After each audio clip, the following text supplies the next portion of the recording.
Topologiquement déjà, c'était la grotte. Donc tu pouvais très bien te sortir du train-train et de la visibilité finalement sociale en étant là-bas dedans et personne ne te jugeait.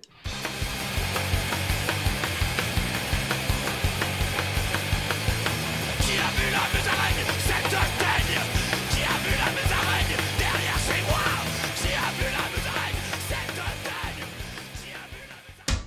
Le Kilt était à la rue de la Halle, qui était la rue commerçante, phare de Lausanne avec la rue de Bourg, qui a un peu perdu de sa superbe, mais qui était la rue piétonne shopping. Je me rappelle rien, à part la porte du fond et la vitrine de la boucherie. Je sais pas s'il y a d'autres portes, j'en ai aucune idée. Je me rappelle qu'il y a du carrelage par terre, et que c'est du carrelage brun assez clair, je crois. Je me rappelle avoir traîné des heures et des heures plus tard, hein, parce qu'au départ, j'allais vraiment que le mercredi après-midi, donc qu'en journée, il y avait personne quasiment. Et puis, je me rappelle plus tard d'être allé, d'avoir traîné là-bas. Pourtant, ce qui est rigolo, c'est qu'on pouvait encore fumer dedans, quoi. Donc du coup, on sortait pour prendre l'air parce qu'il faisait trop chaud, pour vomir. Si tu veux, tu rentrais dans le couloir, puis après tu pouvais descendre. Il y avait Discabrac à l'époque, il y avait Anaconda aussi. Qu'on n'y suivait pas la suite, ce qui était bien dommage et tout, mais ce qui faisait aussi un complément du lieu, quoi. Mais ouais, depuis l'extérieur, si tu connaissais pas, t'avais pas forcément envie de rentrer. Hein. Non, vraiment pas, en fait. Non. Et le soir, encore moins. T'as l'impression de rentrer en enfer. Moi, j'avais toujours l'impression de ça. C'était un peu une cave, c'était un truc un peu spécial, puis tu connais pas, t'oses pas trop, quoi. Moi, j'imagine un truc comme ce que j'ai connu plus tard, à Cracovie, où vraiment tu rentres dans une cave, et puis il y a une ambiance, il y a des pierres, il y a un truc. Tu rentres dans le Kilt, c'est juste un PMU, quoi. C'est confort, mais c'est pas rock. Il y a pas de déco, il y a pas de... Enfin, il y a pas de déco, je me gourre pas, au bien. Il y a des tables, des canapes, enfin pas des canapes, des banquettes. Ça aussi, ça fait hyper... Mais en fait, ça fait pub, quoi. Mais c'est vrai qu'à l'époque, je sais pas à quoi je m'attendais, mais je m'attendais à un truc vraiment avec une identité, alors que le Kilt, il avait pas d'identité en soi, à mon avis. Il y avait une identité par les gens qu'il y avait et par la musique qui passait. Mais l'après-midi, la musique était pas très forte, toutes les lumières étaient allumées, c'était pas tamisé. Ça change aussi une chier, quoi. Mais c'était petit, il n'y avait pas 12 milliards de personnes non plus. Moi, je trouvais ça énorme. Sérieux? Comme quoi, ouais. J'ai l'impression que la grande table, on pouvait être 20 autour. Mais... Ouais, mais je pense que c'était 7. Je pense que c'était 7, ouais. Elle était assez grande pour qu'on fasse des cochonneries dessous. Ah non, moi j'ai jamais fait dessous. Ah, t'as fait ça, toi?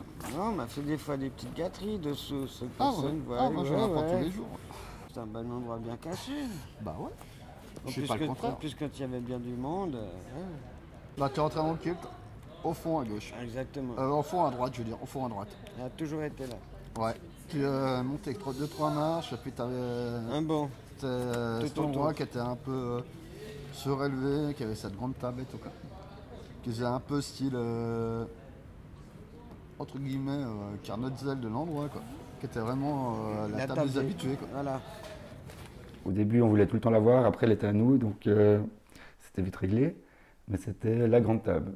Rentrant à droite sur le podium, une grande table en bois, griffée au cutter, des banquettes, sale et confortable, et tout le temps toujours quelqu'un qu'on connaît à cette table.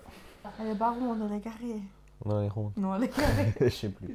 Elle est carrée. Mais il y avait une grande table dans le bar où t'avais tout le temps envie d'être. Avec des fauteuils rouges d'aigle. C'est juste, hein? Ouais, il me semble. Clouté. Clouté? Ça t'exagère peut-être. Non, je crois pas. Le premier qui arrivait, il prenait la table.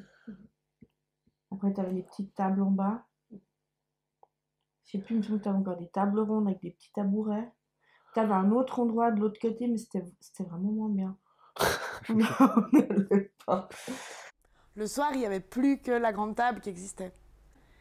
Les autres, je les voyais parce que j'allais au bar, mais ils n'existaient pas. J'y prêtais pas attention. Oui, alors... Il y avait un côté exigu quand même dans le Kilt. Puis le bar était énorme, et puis c'était sombre, et puis... Ouais, c'était sombre. Ça, je retiens vachement que c'était sombre. Puis sacrément fumé. Ah ouais, si maintenant on y repensait, il y avait une putain de smoke tout le temps. Chaleureux malgré qu'il fasse sombre et que ça pue.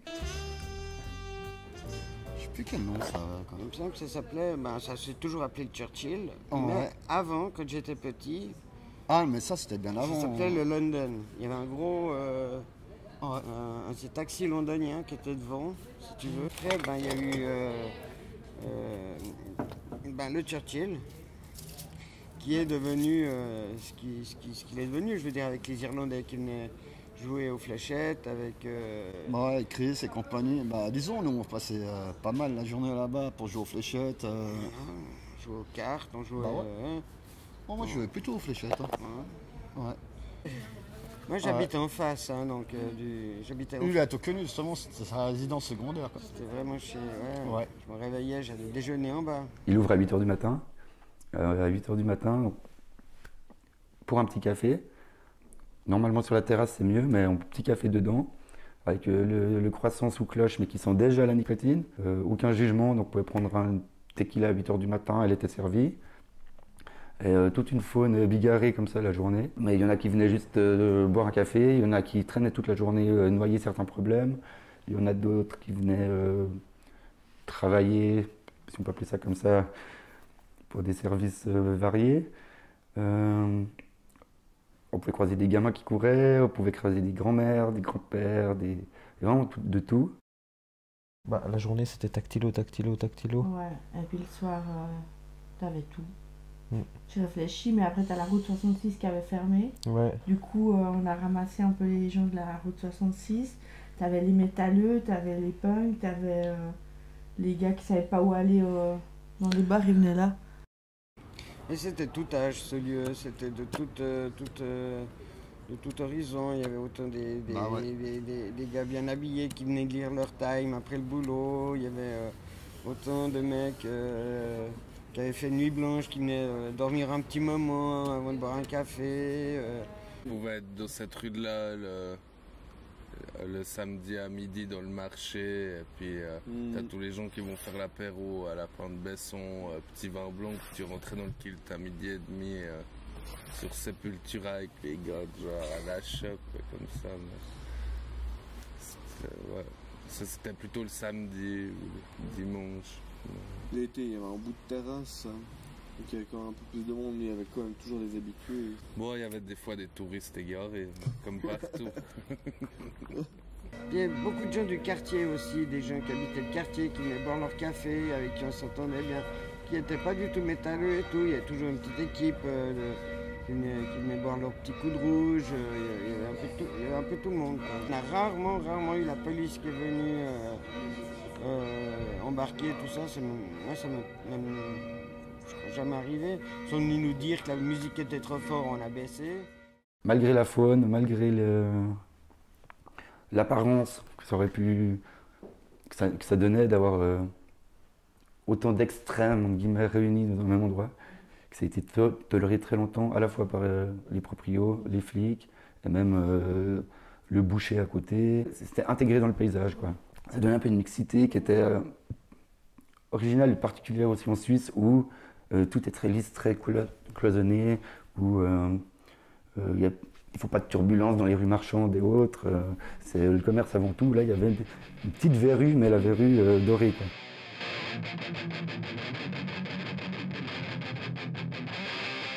La première fois que je suis allée la nuit, c'était c'était ok, c'est un bar rock.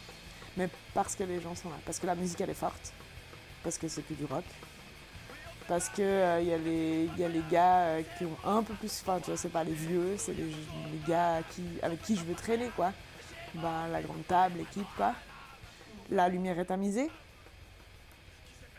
Et ouais, il y a de la bière, et puis les gens rigolent, et puis ça parle fort, et puis ça brague à mort. C'est vrai que ça faisait toujours plaisir d'être là-bas, mais suivant les week-ends, c'était la loterie de savoir si ça allait être soirée gothique avec électro, dark, je sais pas quoi.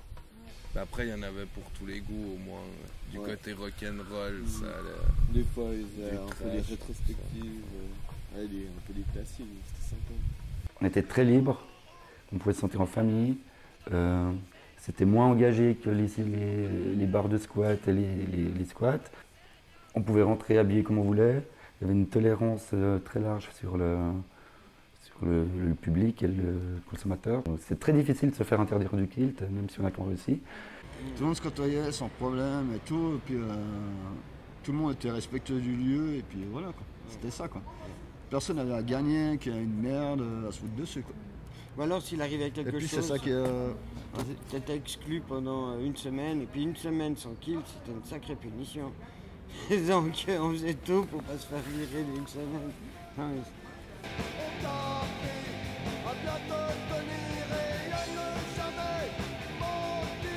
on retrouve plus de lieux. Je sais pas si c'est l'âge qui fait ça ou comme ça, mais il me semble que c'était un peu vraiment notre QG, notre chez nous. D'ailleurs, on a écrit beaucoup de paroles de nos textes. Là, on faisait un peu partie des meubles, comme souvent les autres le disaient. On était souvent du matin au soir, ça nous arrivait.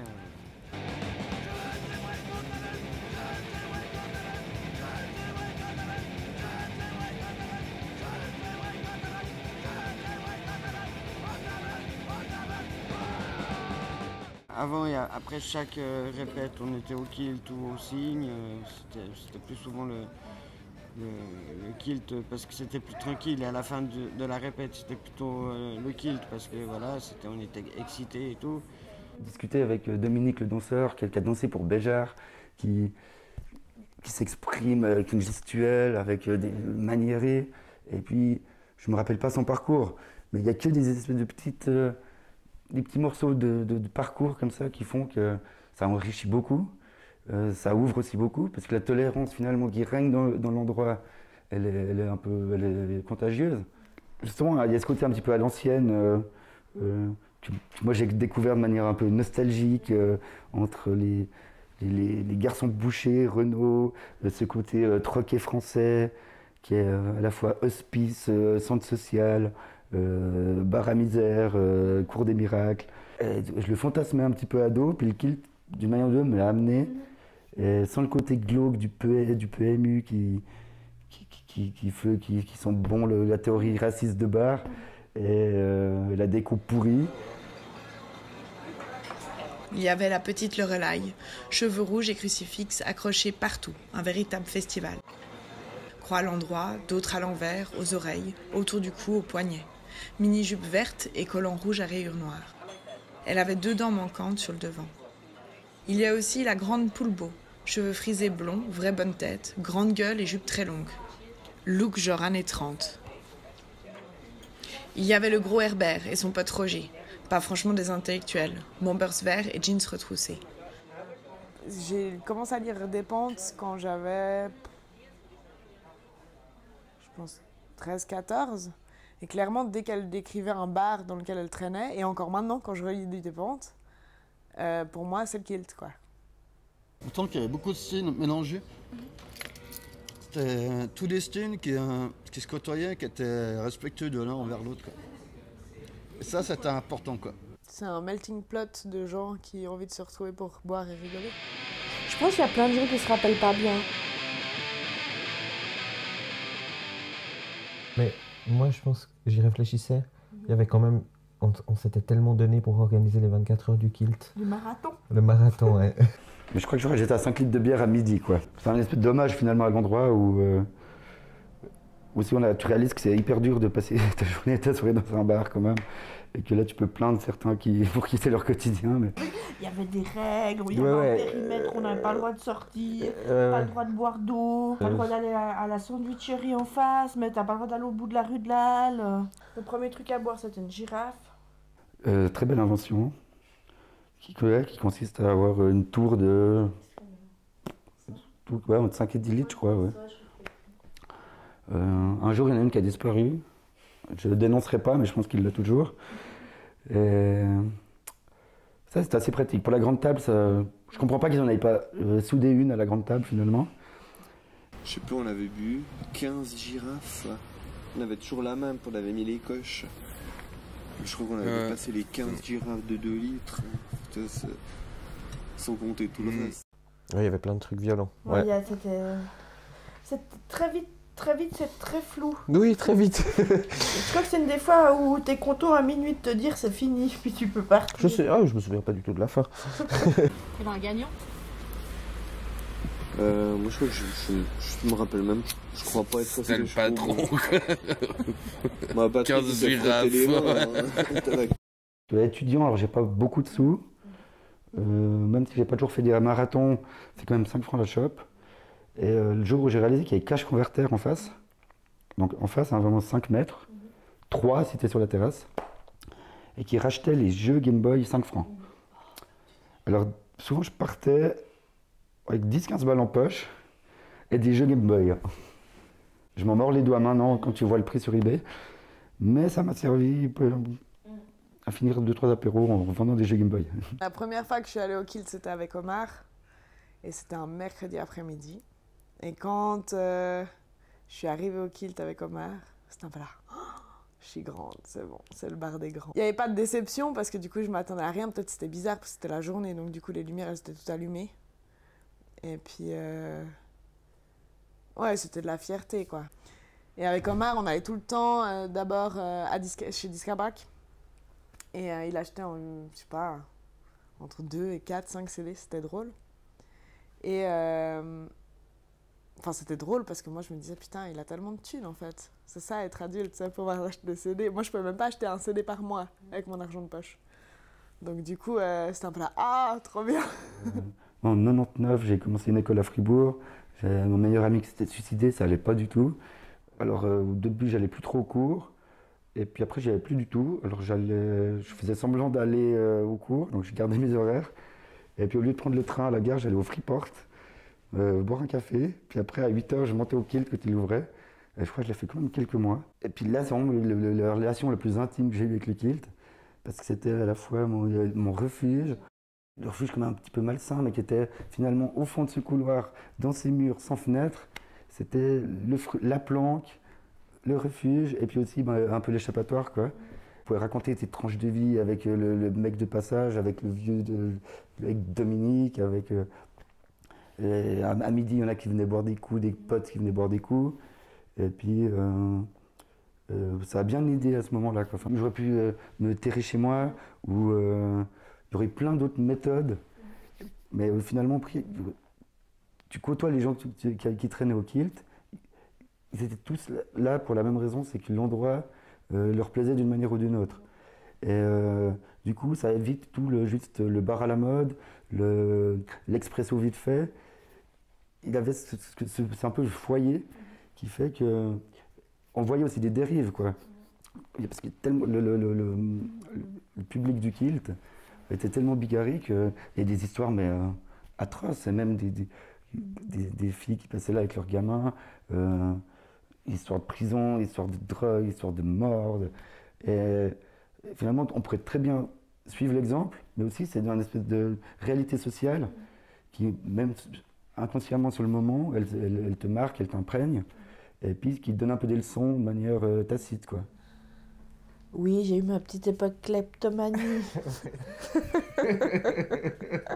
Après, j'avais une trousse à la maison, puis un jour, j'ai pris la trousse au Kilt, et puis j'ai fait une distribution de briquets.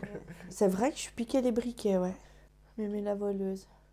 Alors, il manquait de la musique sur cette terrasse, on s'embêtait. Puis, qu'est-ce que j'ai trouvé de mieux à faire? C'est d'aller chez moi, de mettre les colonnes sur le bord de ma fenêtre et de mettre la musique, pas à coin pour pas que ça sature, mais assez fort, et de descendre sur la terrasse. Donc, c'est assez drôle d'avoir de la musique depuis là-haut. Ma mère n'était pas très contente, mais nous, on était contents. Ton présent sur Mère Sophia. Et puis Mère Sophia, la petite mère, arrive dans le Kilt. Si tu regardes bien le truc, à un moment donné, elle arrive et à la grande table, tu as 2 gars. Et ben, les 2 gars, c'est les 2 gars des cadavres. C'est le chanteur et le... Non, c'est le chanteur. Quoi, c'est Vérol et puis... C'est Vérol et puis... Ok. Bernie Constantin qui venait d'en boire ses verres aussi. Ah mais ça je me rappellerai toujours de ce concert, putain c'était hard. Ouais. Pour moi c'était assez spécial en plus parce que normalement nous en Tabise on était toujours 2 chanteurs quoi. Et soit moi ou Fred, soit moi ou Christophe.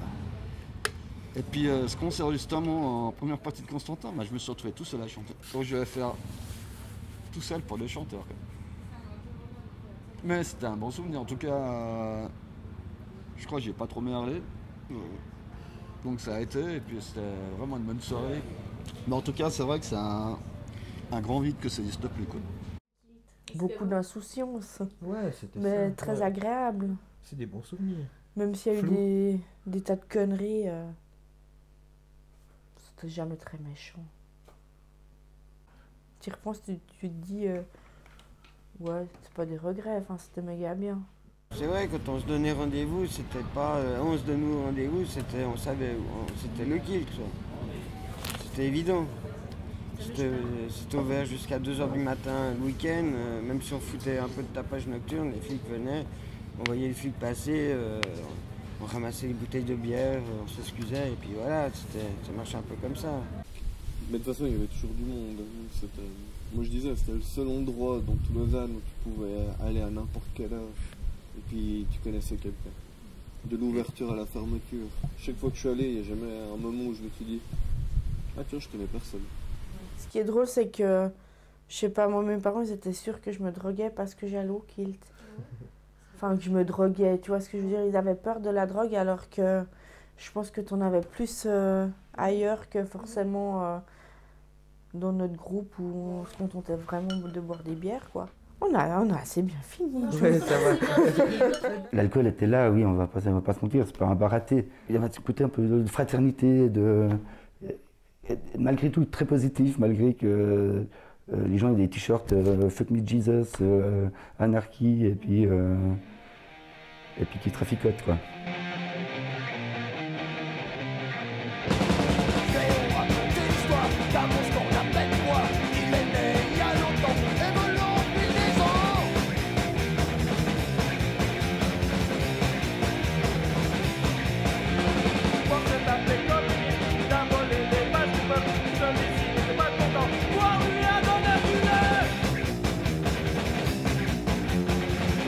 Ça va être filmé, mais j'ai besoin de pisser. Ouais, moi aussi, j'aime On n'est pas obligé de pisser de fond la grande truc, mais. Et allez-y. On fumait beaucoup aussi. On fumait beaucoup, ouais. On buvait beaucoup. C'était pas cher. Non. 5 balles d'achat. 5 balles d'achat.